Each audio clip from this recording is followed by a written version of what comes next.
Welcome to my channel inspire pharma. तो पेश हूँ आज आपके सामने एक बहुत ही important, interesting, useful and knowledgeable video पे टॉपिक पे वीडियो को लेके। तो आज की वीडियो में हम बात करेंगे पीसीआई की तरफ से रिसेंटली एक न्यू अपडेट रिलीज हुआ है।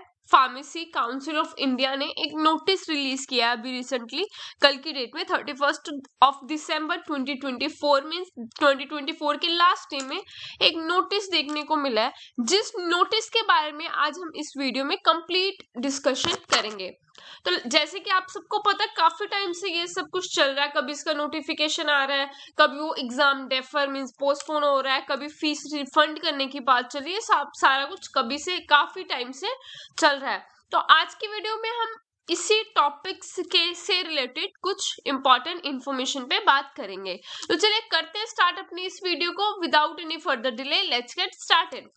सबसे पहले हम इसकी ऑफिशियल वेबसाइट पे जाएंगे, pci.gov.in पे जाएंगे। तो जैसे ही हम इसको नीचे की साइड पे स्क्रॉल करेंगे तो यहाँ पे आपको देखने को मिलेंगे सर्कुलर्स में सबसे ऊपर आपको यही देखने को मिलेगा, diploma in pharmacy exit examination regulations 2022।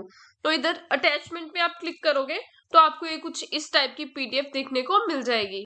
सबसे पहले देखते हैं इस पे सब्जेक्ट क्या है। Diploma in pharmacy exit examination regulations 2022 means उसके बारे में डिस्कस किया गया है इस नोटिस में।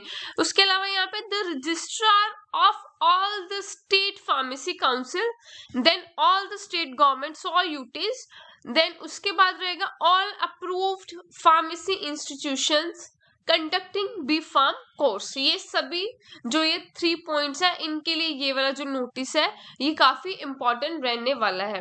तो इसके अलावा बात करेंगे, सबसे पहले नीचे जाके बात करेंगे यहाँ पे जो इन्होंने जो नोटिस रिलीज किया है इसमें क्या लिखा है।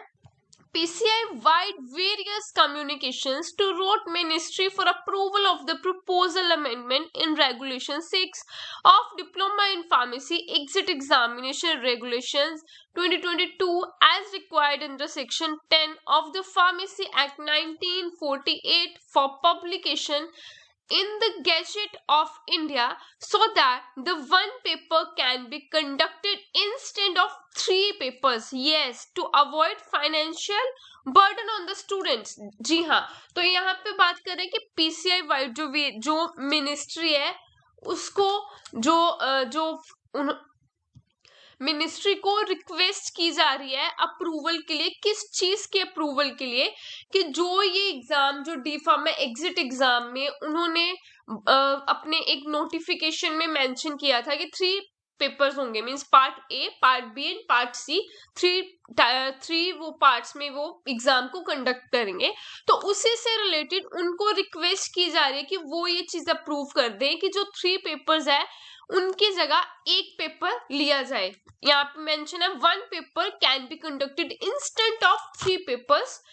क्यों किया ये? To avoid financial burden on the students, की जो स्टूडेंट्स का फाइनेंशियल बर्डन है उसको रिड्यूस किया जा सके। ऑब्वियस सी चीज है ये।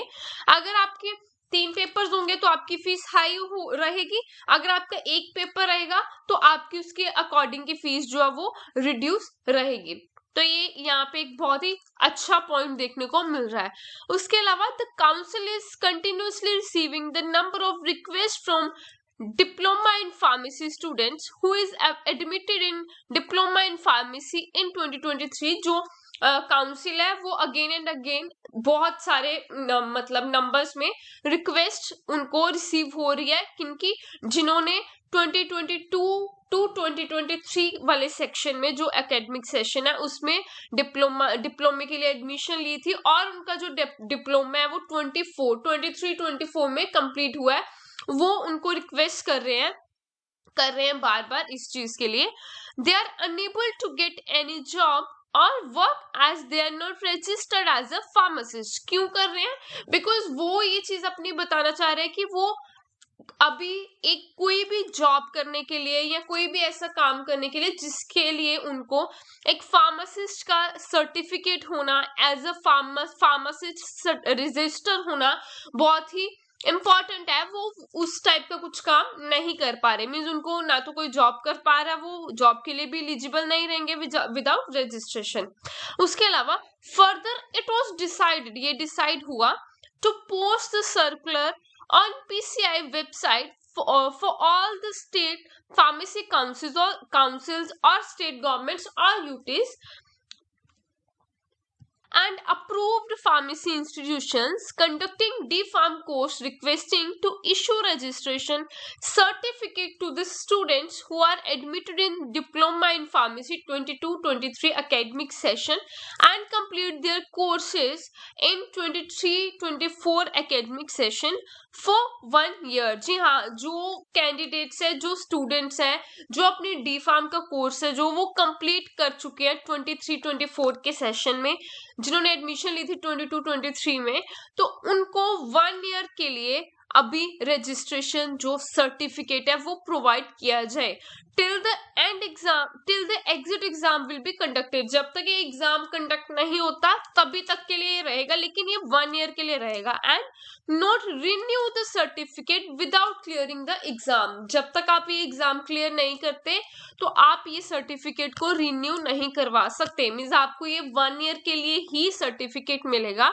1 ईयर के लिए आप एलिजिबल हो इस सर्टिफिकेट के बेस पे, कहीं पे भी आप जॉब या कुछ भी जो भी आप वर्क करना चाहते हो एज अ फार्मासिस्ट वो आप इजीली कर सकते हो फॉर द 1 ईयर। इसमें रिन्यूअल अवेलेबल नहीं है, रिन्यू आप नहीं करवा सकते। फर्दर यहाँ पे मेंशन है to take an affidavit from students, a copy of affidavit. हाँ, अगर जो कैंडिडेट्स हैं उनसे एक एफिडेविट लिया जा रहा है in the name of registrar state pharmacy council for 1 year of registration, की उसमें जो काउंसिल है वो अपने पास एक प्रूफ रखेगी कि ये स्टूडेंट ने यहाँ पे रजिस्टर किया है 1 ईयर की रजिस्ट्रेशन वो काउंसिल के अंडर करवाने के लिए। मींस आपकी 1 ईयर की हो जाएगी। अगर 1 ईयर के बाद भी एग्जाम कंडक्ट नहीं होता, वैसे तो हो जाएगा, डेफिनेटली हो जाएगा 2025 में एग्जाम कंडक्ट, लेकिन फिर भी अगर इन एनी केस अगर एग्जाम नहीं कंडक्ट होता तो फिर आपका वो 1 ईयर आगे रिन्यू हो सकता है, अदरवाइज ये जो है रिन्यू नहीं होगा। तो अभी एफिडेविट देख लेंगे। यहाँ पे एफिडेविट भी मेंशन कर रखा है, तो कुछ इस टाइप का आपके पास एफिडेविट रहेगा। क्या करना है उन्होंने, to registrar name of state, अपनी स्टेट का नाम लिखोगे, देन आई यहाँ पे आपका नेम आएगा, देन आपका नेम ऑफ इंस्टीट्यूशन रहेगा, देन एज, देन एड्रेस, ये सब कुछ आप मेंशन करोगे। उसके बाद आएगा I affirm that I was admitted to name of institution, फिर से आगे यहाँ पे आप अपने इंस्टीट्यूशन का नेम लिखोगे। बेसिकली यहाँ पे यही है, I acknowledge that the exit exam has not been conducted, कि एग्जाम जो अभी तक कंडक्ट नहीं हुआ तो उसके बेस पे मैं जो ये एग्जाम में कंडक्ट नहीं हुआ तो उसके बेस पे मैं कोई भी जॉब या कुछ ऐसा कर नहीं पा रहा, तो मुझे 1 ईयर का जो रजिस्ट्रेशन सर्टिफिकेट है वो प्रोवाइड किया जाए। तो ये काउंसिल आपसे रिसीव करेगी, ये काउंसिल अपने पास आपके एज अ एफिडेविट प्रूफ ये आपका अपने पास रखेगी। तो आई होप मेरी ये वीडियो से आप सबको ये सारे पॉइंट्स जो भी इससे रिलेटेड डाउट्स थे वो सब क्लियर हो गए होंगे। इन केस अगर आपको कोई भी डाउट रह जाता है तो आप मुझे कमेंट सेक्शन में मैसेज करके पूछ सकते हैं अपने डाउट्स को। तो चलिए आज की वीडियो में बस इतना ही। आई होप मेरी ये वीडियो आप सबके लिए बहुत ही नॉलेजेबल एंड इन्फॉर्मेटिव रही होगी। तो मिलते हैं अपनी another useful, informative and knowledgeable video के साथ। Till then, like, share and subscribe to my official YouTube channel, Inspire Pharma. Thank you so much.